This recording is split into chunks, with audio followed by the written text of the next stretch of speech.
insya-Allah pada hari ini 21 hari bulan Januari 2026 akan terbang bersama dengan 28 orang jemaah untuk melaksanakan ibadah umrah, seterusnya menziarahi baginda Nabi sallallahu alaihi wasallam.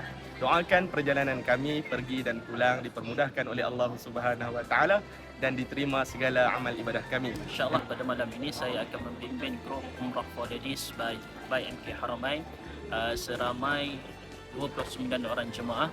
InsyaAllah penerbangan kami pada pagi esok 21 Januari dan insyaAllah perjalanan ini kita akan terus masuk ke Jeddah terlebih dahulu. Mudah-mudahan doakanlah semoga Allah permudahkan urusan perjalanan kami pada malam ini, dan sekiranya anda semua berminat untuk melaksanakan ibadah umrah, semestinya MK Haramain menemani perjalanan terindah anda.